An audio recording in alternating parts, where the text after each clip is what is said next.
माझ्या मालकिनीने मला 50 लाख रुपये ऑफर केले. 50 लाख रुपये ऐकून मी कारण न विचारता मालकिनीला हो म्हणाले. एके रात्री मालकिनीने मला वधूप्रमाणे तयार करून तिच्या रूममध्ये पाठवले. पण त्यावेळी माझा जीव गेला. माझं नाव मंजू आहे. ही माझ्या आयुष्यातील दुःखद कथा आहे. ही कथा ऐकून तुमच्या डोळ्यात अश्रू येतील. मी बंगल्यातील आमच्या मालकिनीची खास मोलकरीण होते. माझं वय 31 वर्ष आहे. मला 2 मुलं आहेत, एक मुलगी आणि एक मुलगा. परंतु माझी मालकीण, ज्यांच्या घरी मी मागच्या 7 वर्षांपासून नोकरी करत होते, त्यांच्या घरात मूलबाळ नव्हतं. माझ्या मालकिनीच्या लग्नाला 8 वर्ष उलटून गेले होते. या 8 वर्षात त्यांनी खूप जास्त वेळ आणि पैसा खर्च केला होता. मोठ्यात मोठ्या डॉक्टरांकडून उपचार घेतले होते. पंडित, तांत्रिक बाबा सर्वांना त्यांनी त्यांचं दुःख सांगितलं होतं. तरी त्यांच्या घरात बाळाचा जन्म झाला नाही. कदाचित त्यांच्या नशिबात बाळाचं सुख लिहिलेलं नव्हतं. मला माझी मालकीण खूप दयाळू वाटत होती. माझे मालक आणि मालकिनीचे लव्ह मॅरेज झाले होते.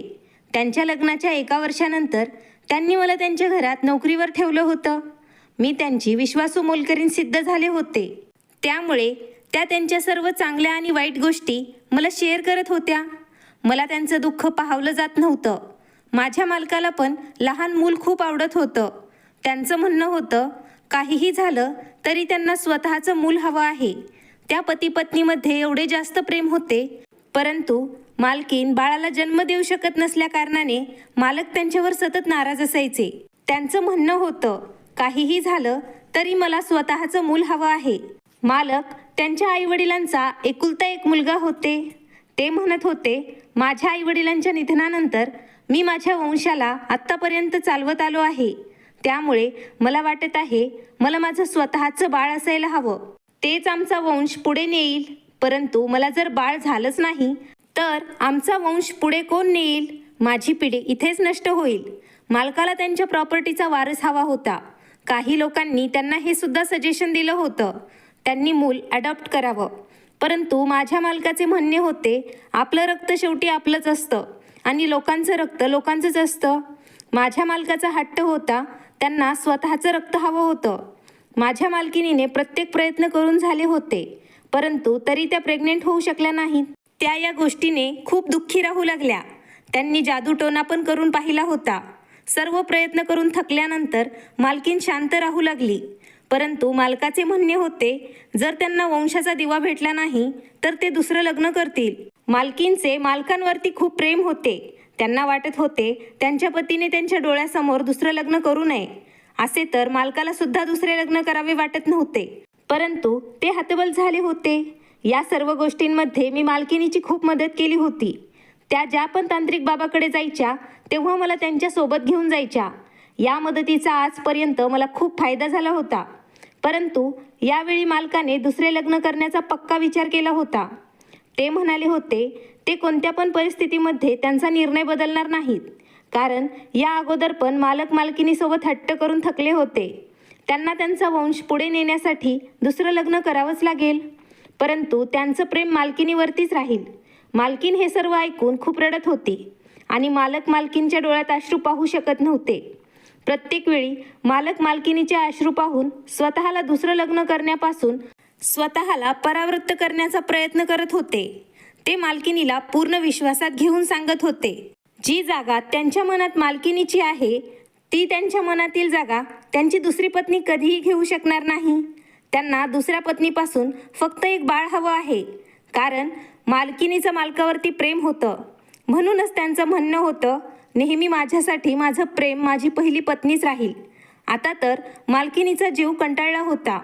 आता तर कोणताच जादूचा प्रभाव पण दिसत नव्हता. मालकाने जो काही निर्णय घेतला तो पक्का विचार होता. मालकीण खूप जास्त काळजीत पडल्या होत्या. मी त्यांना पाहू लागले. त्या रडत होत्या. त्यांची अवस्था खूपच खराब झाली होती. त्या त्यांच्या रूममध्ये डोळ्यातील अश्रू पुसत इकडे तिकडे चक्रा मारत फिरत होत्या. मी त्यांना म्हणाले, मालकीण, तुम्ही काही काळजी करू नका. सर्व काही व्यवस्थित होईल. काहीही चुकीचं होणार नाही. तेव्हा त्या म्हणत होत्या, तुला समजत नाहीये मंजू, मी माझ्या पतीच्या दुसऱ्या पत्नीला या घरात नाही पाहू शकणार. मला वाटत नाही एकाच घरात राहून माझ्या डोळ्यासमोर माझी सवत यावी. मी माझ्या पतीवर खूप प्रेम करते. मला माहीत नव्हतं लग्नानंतर देव मला अपत्य सुख देणार नाही आणि याच कारणाने माझ्या पतीच्या मनात माझ्यासाठी प्रेम कमी होईल किंवा असे म्हटले तरी चालेल, प्रेम संपूनच जाईल. मी मालकिनीला धीर देत म्हणाले, असे काही एक होणार नाही. मालकीन, मालक तुमच्यावरती खूप प्रेम करतात आणि ते नाईलाजाने दुसरं लग्न करत आहेत. मालकीन म्हणू लागल्या, तुला माहीत आहे का, जेव्हा माझ्या पतीची दुसरी पत्नी या घरात येईल आणि ती त्यांना मूल जन्माला घालून देईल, तेव्हा त्यांच्या मनात माझ्याप्रती जे काही राहिलेलं प्रेम आहे ते पण संपून जाईल. कारण मी त्यांना मूल देऊ शकले नाही, ती स्त्री त्यांना मूल देईल. त्यामुळे माझे पती तिला आणि तिच्या बाळाला जास्त महत्त्व देतील. त्यानंतर माझी किंमत या घरात शून्य होईल आणि त्यामुळे असे होऊ नये असे मला सतत वाटत आहे. हो, हे बरोबर आहे. माझे पती कोणा दुसऱ्याचं बाळ घेतील, परंतु संपूर्ण आयुष्यभर माझ्याच घरात माझी सवत घेऊन नाही यायला पाहिजे. या घरात माझी काही प्रतिष्ठा आहे. मी एका मोठ्या बिझनेसमॅनची मुलगी आहे आणि तुला माहीतच असेल, मी माझ्या वडिलांजवळ हट्ट करून माझ्या पतीसोबत लग्न केलं आहे. माझे पालक या लग्नाला तयार नव्हते. जेव्हा त्या लोकांना हे सर्व काही समजेल तेव्हा ते मला हेच म्हणतील, हे सर्व तुझ्या चुकीचंच फळ आहे. त्यामुळे मी त्या लोकांना पण काही यातलं सांगू शकत नाही. माझ्या पतीचे मित्र पण त्यांना हाच सल्ला देतात की त्यांनी दुसरं लग्न करावं, जेणेकरून या घरात माझी जी काही प्रतिष्ठा आहे ती नष्ट व्हावी. परंतु मी असं कधीही होऊ देणार नाही. मी काहीतरी युक्ती नक्कीच शोधेल. मालकीनबाई खूपच काळजीत पडलेल्या दिसत होत्या. नंतर अचानक चक्रा मारत असताना त्या एका बाजूला थांबल्या आणि माझ्याकडे एका विचित्र प्रकारे पाहू लागल्या. मी पण मालकिनीकडे पाहू लागले. अचानक माझ्याकडे त्यांचं काय काम पडलं असेल आणि त्या अशा प्रकारे का माझ्याकडे पाहत असतील. तेव्हाच मालकीन मला अचानक म्हणू लागल्या, मंजू, तू माझी मदत करू शकतेस का. त्यांनी अचानक माझ्या डोळ्यात पाहून माझ्या हातांना धरून मला हा प्रश्न विचारला. तेव्हा मला खूप आश्चर्य वाटले. मी त्यांना म्हणाले, हो, मी तर नेहमीच तुमचे कामं करण्यासाठी तयारच असते. तुम्हाला असं म्हणण्याची काही एक गरज नाही. मी तर नेहमी तुमची मदत करत राहील, कारण हे तर माझं कर्तव्य आहे. तुम्ही फक्त मला तुमचं काय काम करायचं आहे ते सांगा, मी कशा प्रकारे तुमची मदत करू शकते. तेव्हा त्या म्हणाल्या, आज मी तुला अशी मदत मागणार आहे ज्यासाठी तू कधीही तयार होणार नाहीस. त्यांचं बोलणं ऐकून मला मात्र धक्का बसला. असे नेमके काय काम होते आणि अशी कोणती मदत होती जी मी त्यांच्यासाठी करू शकणार नव्हते. मी म्हणाले, मालकीन, मी तुमची मदत करण्याचा सर्वतोपरी प्रयत्न करेल. असे कधीही होणार नाही मी तुमची मदत करण्यासाठी तुम्हाला नकार देईल. तुम्ही विचार पण कसा केला असा की मी तुम्हाला नकार देईल. तेव्हा त्या म्हणाल्या, जे काही मी तुला सांगणार आहे ते ऐकणे तुझ्यासाठी कठीण असू शकते आणि करणे पण कठीण असू शकते. तू मला लगेच नकार देशील. तेव्हा त्यांचं बोलणं ऐकून मला जास्तच आश्चर्य वाटलं. अशी काय मदत करायची होती. तेव्हा पुढच्या क्षणी त्यांनी माझ्या डोळ्यात पाहून मला अशी मदत मागितली जी मदत ऐकून माझ्या पायाखालून मात्र जमीनच सरकली. मालकीनचे बोलणे ऐकून एका क्षणासाठी मी शॉक झाले होते. त्या माझ्या चेहऱ्याचे हावभाव पाहून विचार करत होत्या. नंतर कन्फ्यूज झाल्या आणि माझ्याकडे पाहून मला म्हणत होत्या, मला माहीत होतं तू माझ्या या प्रकरणात माझी मदत करणार नाहीस, कारण हे काम खूप कठीण आहे. कोणती स्त्री हे काम एवढं सहजासहजी करणार नाही. तेव्हा मी त्यांना म्हणाले, मालकीन, असं कसं शक्य आहे. मी एवढं मोठं काम कसं करू शकते आणि ते पण सर्वांपासून लपून. या कामाने माझे जेवढे काही नुकसान होईल त्यापेक्षा जास्त तुमचे नुकसान होईल. मी तुमची मदत करेल. एवढं बोलून मी विचारात हरवले. मला पाहून मालकीन म्हणाली, तू माझी मदत केलीस तर मी तुला त्याचे खूप जास्त पैसे देईल. मी तुला या कामाच्या बदल्यात पूर्ण 50 लाख रुपये द्यायला तयार आहे. 50 लाख रुपये ऐकून तर माझ्या संवेदना उडाल्या. मी आयुष्यात कधी एवढे जास्त पैसे पाहिले नव्हते. माझ्या डोळ्यासमोर 50 लाख रुपये सध्या घुमू लागले, कारण मी खूप गरीब कुटुंबातील स्त्री होते. माझे लग्न पण एका गरीब कुटुंबात झाले होते. माझे पती गावात माझ्या मुलाबाळांसोबत राहत होते आणि मी इकडे मालकिनीच्या घरी शहरात नोकरी करत होते. मी इथे महिनाभर काम केल्यानंतर प्रत्येक महिन्यात माझ्या पतीला मी पैसे पाठवून द्यायचे. जेव्हापासून मी इकडे काम करायला चालू केलं तेव्हापासून माझ्या पतीने काम करणे सोडून दिलं होतं आणि त्यांनी कित्येक लाख रुपयांचं कर्जसुद्धा घेतलेलं होतं. आमच्यावरती कर्ज जवळजवळ 5 ते 6 लाख रुपये शिल्लक होतं. हे 50 लाख रुपये आमच्या खूप कामी येणार होते. ही रक्कम खूप मोठी रक्कम होती.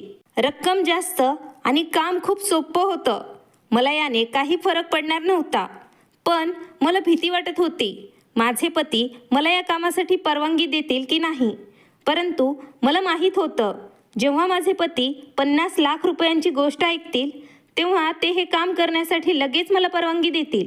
हाच विचार करत मी लगेच मालकिनीला काम करण्यासाठी होकार दिला होता. मी म्हणाले, मी तुमची मदत करायला तयार आहे, परंतु तुम्हाला या बदल्यात मालकाला पण सांगावं लागेल ना.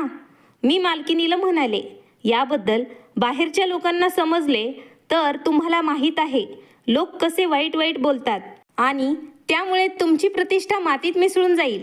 सर्वात मोठी समस्या म्हणजे मालक या कामासाठी परवानगी देतील का. मालकीन तेव्हा म्हणाली, जेव्हा माझे पती बाळासाठी दुसरं लग्न करण्यासाठी तयार झाले आहेत तर ते हे काम कठीण नाही त्यांच्यासाठी. तुला माहीत आहे का, मी ही गोष्ट माझ्या मनावर दगड ठेवून तुझ्याशी बोलत आहे. मी म्हणाले, मालकीन तुम्ही एकदा मालकासोबत बोलून घ्या, त्यानंतर आपण या कामासाठी सुरुवात करूया. हे खूप मोठं काम आहे आणि रिस्की काम आहे. तुम्ही विचार करून निर्णय घ्या. मालकीन म्हणाली, मला माहीत आहे ही काही लहान गोष्ट नाही. मी मालकीनला म्हणाले, तुम्ही एकदा परत विचार करा, असे नको व्हायला, नंतर तुम्हाला पश्चाताप होईल. तेव्हा मालकीनबाई म्हणाली, मी हा निर्णय खूप विचारपूर्वक घेतला आहे आणि आता मी माझ्या निर्णयावर ठाम आहे. तू माझी काळजी करू नकोस. मी स्वतःवर नियंत्रण ठेवेल. फक्त तू माझी मदत करण्यासाठी तयार हो.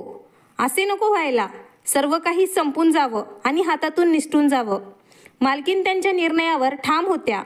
त्यांनी ठरवलं होतं आणि त्या मागे सरकणार नव्हत्या.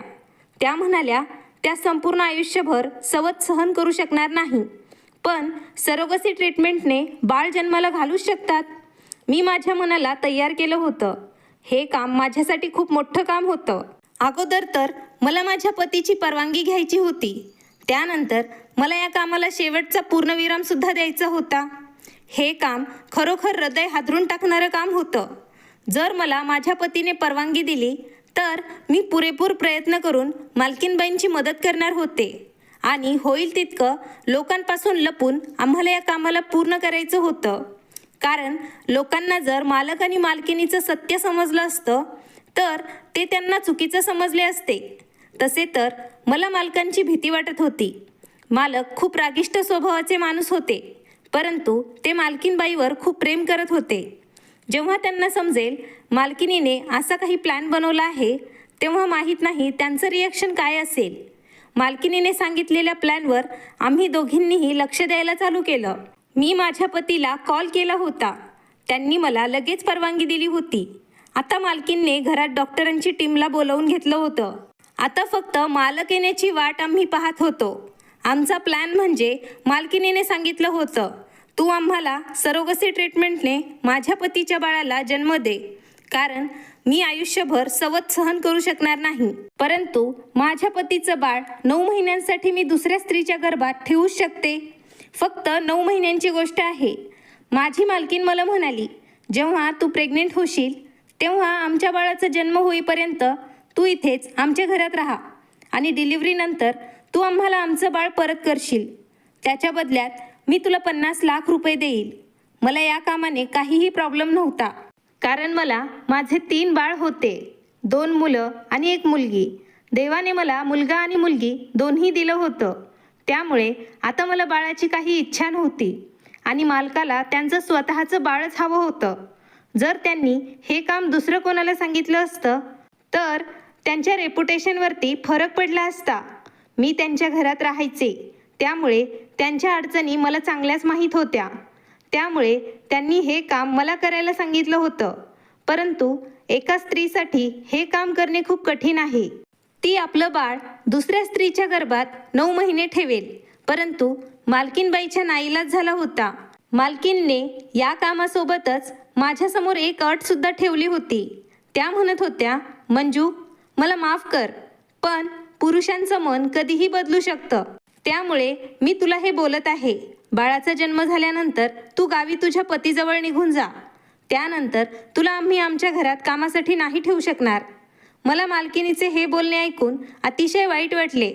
मी त्यांना म्हणाले, त्यानंतर मी कुठे कामाला जायचं आणि माझ्या घराचा खर्च कसा चालेल?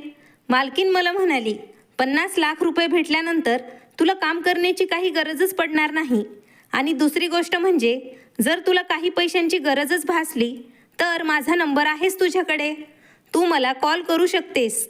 तुला जेवढ्या पैशांची गरज असेल ते पैसे मी तुला देत जाईल, कारण मी तुझी आयुष्यभराची ऋणी राहील. त्यामुळे मी आयुष्यभर तुझी मदत करत राहील.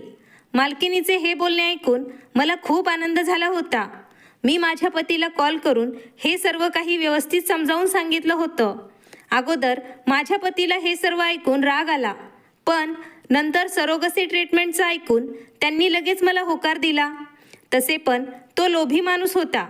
त्याचं डोकं नेहमी चुकीच्या गोष्टींमध्ये चालायचं. माझी मुलगी तिच्या दोन्ही भावांची काळजी घ्यायची. तीच घरातील स्वयंपाकसुद्धा बनवत होती. मी जे काही पैसे इथून गावी पाठवायचे ते पैसे माझे पती दोन्ही हातांनी उधळपट्टी करायचे. त्याने काम करणे पण सोडून दिले होते. फक्त माझ्या पैशावर मजेत तो गावी राहायचा. अगोदर ते शेतकरी होते आणि मेहनत करून ते पैसे कमवत होते. परंतु मी खूप मोठी चूक केली. मी नोकरी करायला चालू केलं. 50 लाखांची मोठी रक्कम ऐकून माझ्या पतीने मला लगेच परवानगी दिली. त्याने सांगितलं, मेडिकल ट्रीटमेंट घेऊन बाळ जन्माला घालायचं असेल तर त्यांना काही याचा प्रॉब्लेम नाही. त्याला तर फक्त पैशाशी घेणं देणं होतं. मी जेव्हा मालकिनीला सांगितलं माझ्या पतीने मला होकार दिला आहे, तेव्हा मालकिनीला सुद्धा खूप आनंद झाला होता. मला मालकिनीने सांगितलं त्यांचे पती पण तयार झाले आहेत. अगोदर ते थोडे नखरे करत होते, पण त्यांना पण त्यांचं स्वतःचं बाळ हवं होतं, त्यांचं रक्त हवं होतं. त्यामुळे ते या कामासाठी तयार झाले होते. दुसऱ्या दिवशी सकाळी डॉक्टरांनी घरीच माझ्यावरती उपचार सुरू केले. मालकिनीच्या डोळ्यात अश्रू आले होते. मी मालकिनीला एखाद्या माशाप्रमाणे तळमळ करताना पाहिलं होतं. कधी कधी स्त्री एवढी हतबल झालेली असते, जे तिला करायचं नसतं तेच तिला काहीतरी अडचणींमुळे करावं लागतं. आज मालकीन खूप जास्त हतबल आणि असह्य झालेली दिसत होती. त्यांनी मला सांगितलं होतं, तू आम्हाला नाराज करणार नाहीस याची आम्हाला जाणीव आहे. ज्या इच्छा आकांक्षा मनात ठेवून आम्ही हे पाऊल उचललं आहे, देव करो ते लवकरात लवकर पूर्ण व्हावं आणि माझ्या पतीला लवकरात लवकर अपत्य सुख मिळावं आणि माझी बाळाची जी कमतरता आहे ती पूर्ण व्हावी आणि माझे पती माझ्यापासून कधीही दूर जाऊ नये. माझ्यावर ट्रीटमेंट सुरू झाली होती आणि मालकीनबाई माझ्या जवळ बसूनच होत्या. जसा आम्ही विचार केला अगदी तसंच सर्व काही झालं. आम्हाला जास्त दिवस वाट पाहावी लागली नाही. लवकरच माझी तब्येत खराब राहू लागली. मालकिनीने मला शहरातील सर्वात मोठ्या रुग्णालयात दाखवले. डॉक्टरांनी मला गुड न्यूज ऐकवली. तेव्हा मालक आणि मालकिनीला खूप आनंद झाला होता. मालकिनीपेक्षा जास्त आनंद मालकांना झाला होता. त्यांच्या आनंदाला उधाण आले होते. पहिली गोड बातमी आम्हाला आता मिळाली होती. देवाने आम्हाला जास्त दिवस वाट पाहू दिली नाही. संपूर्ण रस्त्याने माझ्या डोळ्यासमोर 50 लाखांची रक्कम फिरत होती आणि मी नोटीस केलं होतं. मालक आणि मालकीन खूप आनंदी दिसत होते. त्यांच्या डोळ्यासमोर त्यांचं बाळ फिरत होतं. त्यांच्या सर्व नातेवाईकांना मालकांनी कळवलं होतं, मालकीनबाई प्रेग्नंट आहेत. कारण कोणालाच हे सांगायचं नव्हतं की हे बाळ मालकिनीच्या पोटी जन्माला येणार नाही, तर ते माझ्या पोटी जन्माला येणार आहे.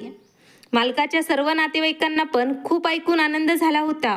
कारण मालकाला पण वाटत नव्हतं त्यांनी दुसरं लग्न करावं. ते हतबल होऊन असं काही करण्याचा प्रयत्न करत होते. जर मालकाला दुसरं लग्न करायचंच असतं तर त्यांनी मागेच केलं असतं. लोक तर लग्नाला 2-3 वर्ष झाले की मूल नाही झालं म्हणून लगेच दुसऱ्या लग्नाची तयारी सुरू करतात. मालक तर श्रीमंत व्यक्ती होते. कोणती पण मुलगी त्यांच्यासोबत लग्न करायला लगेच तयार झाली असती. परंतु आत्ता त्यांनी ठाम निश्चय केला होता. नातेवाईक आणि समाज काय म्हणेल यामुळे ते दुसऱ्या लग्नाला तयार झाले होते. आता त्या दोघा पती पत्नीने सुटकेचा निश्वास सोडला होता. कारण आता त्यांचे कित्येक वर्षांनी पाहिलेलं स्वप्न पूर्ण होणार होतं. मालकांचा आनंद पाहून तर मला एका क्षणासाठी खूप भीती वाटत होती.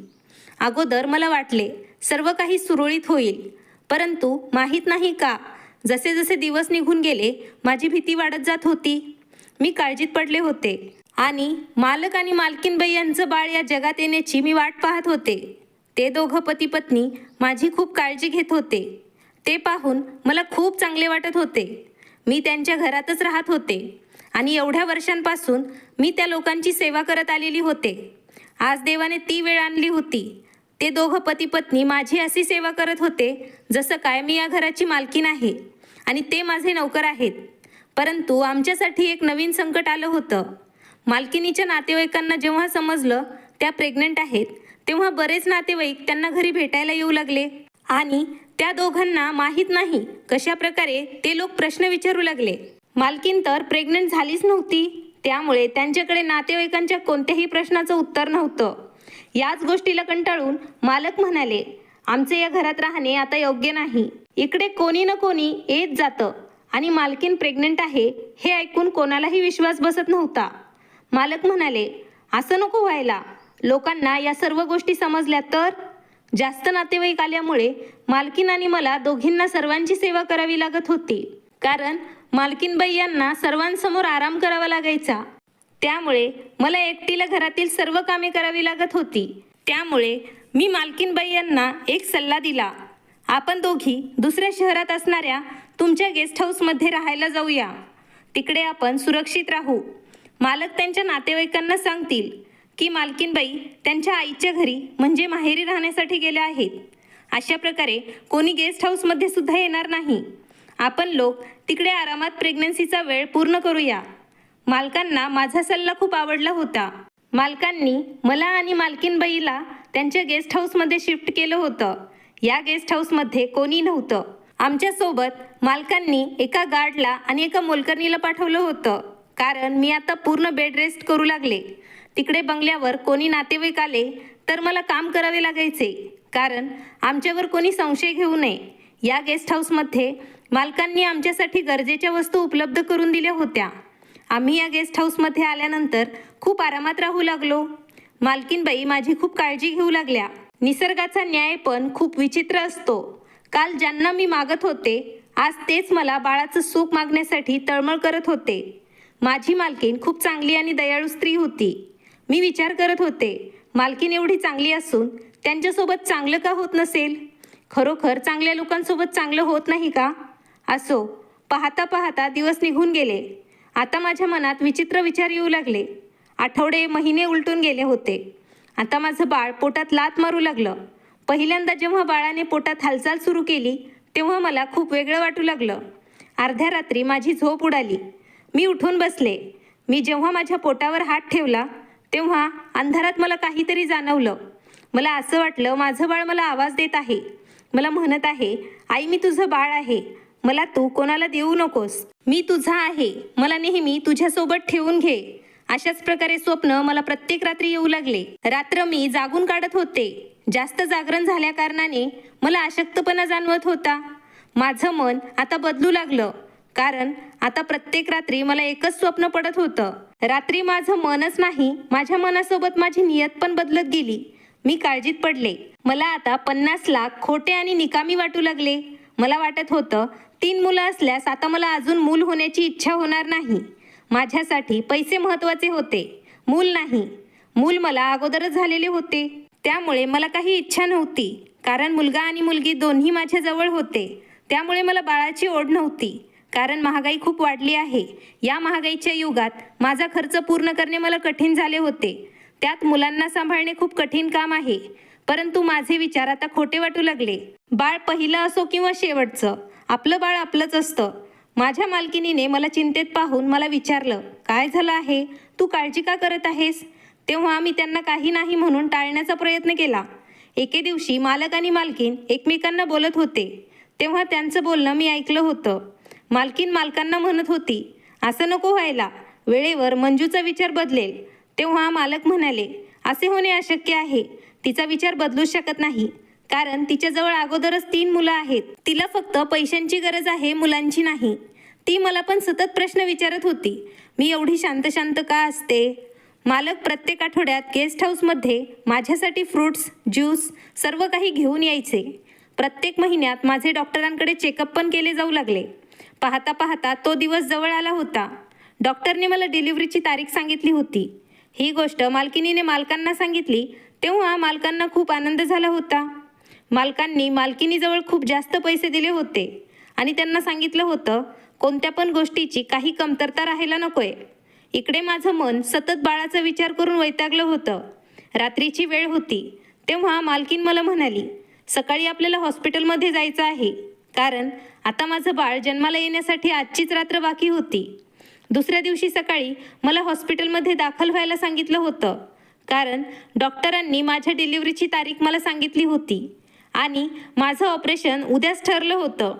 हे सर्व ऐकून मला भीती वाटत होती. माझं ऑपरेशन होईल. मी तेव्हाच निर्णय घेतला, मी माझं बाळ कोणाला नाही देऊ शकत. हे माझं बाळ आहे. मी त्याला 50 लाखांच्या बदल्यात दुसऱ्यांच्या हाती सोपविणार नाही. जरी या बाळाचे वडील मालक असले तरी त्याची आई तर मीच आहे. मीच त्याला जन्म देणार आहे. वडिलांपेक्षा आईच आपल्या मुलावर जास्त प्रेम करते, जी 9 महिने त्रास सहन करून मुलाला जन्म देते. मी का 9 महिने माझ्या बाळाला उदरात ठेवून दुसऱ्या स्त्रीच्या हातात देऊ?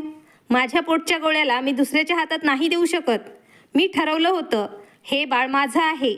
मी याला 50 लाखात काय 50 कोटी रुपये दिले तरी कोणाला देणार नाही. माझं मन बदललं होतं. मी पाहिलं होतं रात्र झाली तेव्हा मालकीन त्यांच्या रूममध्ये जाऊन झोपल्या होत्या. मी लवकरात लवकर माझे सामान पॅक केले आणि लपून तिथून पळून गेले. आता मला त्रास व्हायला सुरुवात झाली होती. माझी डिलिव्हरी जवळ आली होती. मी धावत बस स्टॉपवरती आले आणि वेळ वाया न घालवता एका बसमध्ये बसले. मला वाटत होतं आता मला जास्त वेळ त्रास सहन होणार नाही. मी कधी ऑपरेशन केलं नव्हतं, कारण माझे 3 मुलं मला नॉर्मल झालेली होती. मी माझ्या मालक आणि मालकीन दोघांना फसवून तिथून पळून आले होते, कारण मला माझं बाळ कोणालाही द्यायचं नव्हतं. त्यामुळे मालक आणि मालकिनीची काय अवस्था होईल याबद्दल मी विचार पण केला नाही. माझ्या मनात फक्त माझ्या बाळाचा विचार येऊ लागला. त्याला स्वतःपासून वेगळं मला होऊ द्यायचं नव्हतं. जवळजवळ 7 तास प्रवास केल्यानंतर मी माझ्या गावी पोहोचले होते, परंतु मला आता वेदना सहन होत नव्हत्या. मी माझ्या घरी गेले नाही, कारण माझे पती तिथे 50 लाखांची स्वप्न डोळ्यात घेऊन बसले होते. माझ्या पतीने खूप जास्त कर्ज घेतलेलं होतं आणि या 9 महिन्यात त्याने 50 लाखांचे कित्येक स्वप्न डोळ्यात रंगवले होते. अशा परिस्थितीमध्ये मी त्याच्याकडे गेले तर मला माहीत होतं ते मला परत मालकीनबाईकडे सोपवतील आणि त्यांच्याकडून सर्व पैसे घेतील, कारण तो लोभी माणूस होता. जो व्यक्ती 50 लाख रुपयांसाठी त्याच्या पत्नीला दुसऱ्याचं मूल जन्माला घालण्यासाठी तयार होतो, त्या माणसाला एका आईचं प्रेम कसं समजणार? दिवस रात्र ते विचार करत होते. जेव्हा पैसे येतील तेव्हा मी हे करेल, मी ते करेल. त्याला त्याची पत्नी आणि मुलांपेक्षा जास्त पैशांची काळजी वाटत होती. मी गावातील एका दाई कामिनीकडे गेले. माझी अगोदरची प्रसूती पण त्यांनीच केली होती. मी कामिनीच्या घरी जाऊन जोरजोरात दरवाजा वाजवला. उन्हाळ्याचे दिवस होते. मी रात्री 3 वाजता तिथून निघाले होते आणि आत्ता सकाळचे 10 वाजले होते. उन्हाळ्यात सर्वजण लवकर उठत असतात. त्यात दाई आणि डॉक्टरांना माहीत असतं कोणत्या पण वेळी त्यांच्याकडे पेशंट येऊ शकतो. कामिनीने जेव्हा दरवाजा उघडला तेव्हा तिला आश्चर्य वाटलं. ती म्हणाली, यावेळी तू पहिल्यांदा माझ्याकडे आली नाहीस. तुझे मुलं आता बरेच मोठे झाले आहेत. तू खूप वर्षानंतर बाळाचा विचार केलेला आहेस. मी म्हणाले, कदाचित देवाची इच्छा असेल. एवढं बोलून मी शांत झाले. ती माझ्याशी बोलत होती. मी म्हणाले, जास्त बोलायला आता वेळ नाही. मला खूप वेदना होत आहेत. माझ्या प्रसूतीची वेळ आली आहे, म्हणून मी तुमच्या घरी आले आहे. मला माझं बाळ सुखरूप हवं आहे. लवकर माझी डिलिव्हरी करा. मला भीती वाटत होती, मालकांचे लोक इकडे येऊन माझं बाळ माझ्यापासून हिसकावून घेतील, म्हणून लवकरात लवकर माझं बाळ घेऊन मला इथून दूर निघून जावं लागेल. मला मालक आणि मालकिनीची खूप भीती वाटत होती. मला अजून एक भीती वाटत होती, माझे पती पैशाच्या लोभाने हे बाळ मालकीनबाईला परत करतील, त्यामुळे मी माझ्या घरी पण जाणार नाही. भीती आणि काळजीमुळे माझी अवस्था खूप वाईट झाली होती. मी हा पण विचार केला नाही, माझ्या या निर्णयामुळे मालक आणि मालकीन यांची काय अवस्था झाली असेल. जेव्हा त्यांना समजेल मी रात्रीतून पळून गेली आहे, अगोदर ते लोक मला शोधण्याचा प्रयत्न करतील. त्यानंतर ते दोघं त्यांच्या आयुष्यात काय निर्णय घेतील. असो, आता 2 तास त्रास सहन केल्यानंतर मी एका गोंडस मुलाला जन्म दिला. माझ्या आनंदाला जागाच शिल्लक नव्हती. मी विचार केला, आता मी लवकरात लवकर माझ्या मुलाला घेऊन कुठेतरी दूर निघून जाईल, इथून गायब होऊन जाईल. त्यामुळे माझा पत्ता कोणालाही भेटणार नाही. काहीही झालं तरी मी माझं बाळ मालक आणि मालकिनीला देणार नाही. मी हा विचार पण केला नाही. ही तीच मालकीन होती जिने आयुष्यभर माझ्यावर खूप उपकार केले होते. मी त्यांच्या घरचं मीठ खाल्लं होतं. आमच्या पडत्या काळात त्या दोघांनी मला नोकरी दिली, मला त्यांच्या घरात राहायला जागा दिली, मला घालायला कपडे दिले. त्यांनी हे सर्व माझ्यासाठी केलं नसतं तर आम्हाला खाण्यासाठी पण घरात काही शिल्लक नव्हतं. मी मालकिनीबद्दल काहीच विचार न करता त्या दोघांना बाळाचं स्वप्न दाखवून अचानक त्यांचं स्वप्न मी तोडून इकडे निघून आले होते. त्यांचं स्वप्न पूर्ण होण्याआधीच मी तिथून पळ काढला. त्या दोघांना मी 9 महिने वचन दिलं होतं. जेव्हा वचन पूर्ण करण्याची वेळ आली तेव्हा मी त्यांना मूर्ख बनवलं. मला नव्हतं माहीत एक आई एवढी स्वार्थी असू शकते जेवढी मी झाले होते. मी त्या दोघांच्या मनाचा विचार पण केला नाही. त्या दोघांनी माझ्यावर विश्वास ठेवला, माझी काळजी घेतली. तेव्हाच माझ्या बाळाच्या रडण्याचा आवाज मला ऐकू आला. माझ्या बाळाचा आवाज ऐकून माझ्या जीवात जीव आला. जेव्हा माझ्या मुलाचा जन्म झाला तेव्हा 1 तास आराम केल्यानंतर मी माझ्या मुलाला घेऊन खूप दूर निघून गेले. ते एक लहान गाव होतं जिथे खूप कमी लोक राहायचे. इथेच मी एका झोपडीमध्ये माझा उदरनिर्वाह करत होते. कदाचित मला माझ्या मालकीन आणि पतीने खूप शोधण्याचा प्रयत्न केला होता, परंतु मी एवढी दूर निघून गेले होते त्यामुळे त्या लोकांना तिथला पत्ता मिळाला नाही. इथे पण मी लोकांच्या घरात कामं करायला चालू केलं होतं. मी कमी पैशात माझ्या मुलाला सांभाळत होते. कदाचित मला माझ्या चुकीची शिक्षा भेटणारच होती, कारण मी त्या पती पत्नीचं मन दुखवलं होतं. मला माझ्या चुकीची शिक्षा अशी मिळाली ज्याची मी कल्पना पण केली नव्हती. गावातील लोकांनी मला एक निराधार स्त्री समजून मला गावातील एका सरकारी हॉस्पिटलमध्ये दाखल केलं. तिथे मला समजलं मला कर्करोग हा आजार झाला आहे आणि आता मी जास्त काळ जगू शकणार नाही. माहीत नाही कधी माझा मृत्यू होईल. मी माझ्या आयुष्यातील आठवणी एका डायरीमध्ये लिहायला सुरुवात केली, कारण जी चूक मी केली ती परत कोणत्या स्त्रीने करू नये. मी त्या डायरीमध्ये दररोज सर्व आठवणी लिहायचे. पाहता पाहता माझा मुलगा आता 16 वर्षांचा झाला. माझा मुलगा खूप समजदार होता. मालक पण खूप समजदार होते. माझा मुलगा हुबेहूब त्यांच्या वडिलांवर गेला होता. देवाने मला त्यांच्या मुलाचं संगोपन करण्यासाठी कदाचित 16 वर्ष जिवंत ठेवलं होतं. एका दिवशी माहीत नाही केव्हा माझ्या मुलाच्या हातात माझी डायरी लागली. त्याला मी गावातील सरकारी शाळेत शिकवत होते. माझा मुलगा शिक्षणात खूप हुशार होता, त्यामुळे त्याने लिहिणे वाचणे खूप लवकर आत्मसात केलं होतं. माझ्या मुलाने माझी डायरी वाचली आणि त्याला माझ्याबद्दल सर्व काही सत्य समजलं. जेव्हा त्याने मला प्रश्न विचारला तेव्हा मी अतिशय घाबरले. याला कसं समजलं असेल? जेव्हा त्याने मला माझीच डायरी दाखवली तेव्हा मला धक्का बसला. हे सर्व मला सहन झालं नाही. माझी तब्येत अचानक जास्तच बिघडली. माझ्या मुलाने माझा जीव वाचवण्यासाठी खूप प्रयत्न केले. त्या डायरीमध्ये त्या शहराचा पत्ता लिहिलेला होता जिथे मालक आणि मालकीण यांचा बंगला होता. तो मला हॉस्पिटलमध्ये सोडून मालक आणि मालकीण यांना भेटायला शहरात निघून गेला. जाताना तो ती डायरी पण सोबत घेऊन गेला. मी त्याला जाण्यासाठी खूप रोखलं, पण त्यानं माझं एक ऐकलं नाही. जेव्हा तो तिथे गेला तेव्हा त्याने मालक आणि मालकिणीला सर्व काही सत्य सांगितलं. मालक आणि मालकीण दोघांना अतिशय राग आला. त्या दोघांना वाटले हा मुलगा खोटं बोलत आहे, परंतु जेव्हा त्यांनी त्या मुलाला व्यवस्थित पाहिलं तेव्हा त्यांना धक्का बसला. मालकांच्या चेहऱ्यावर एक जन्मखून होती.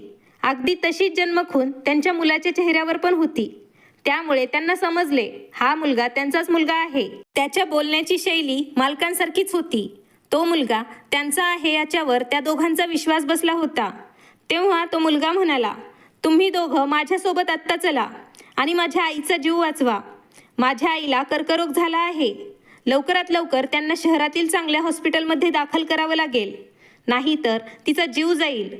मालकिनीला अजून मूल झालं नव्हतं आणि मी पळून गेल्यामुळे त्यांनी बाळाचं स्वप्न पाहणे बंद केलं. मालक म्हणत होते कदाचित देवाच्या मनात नाही आपल्या घरात बाळ जन्माला यावं.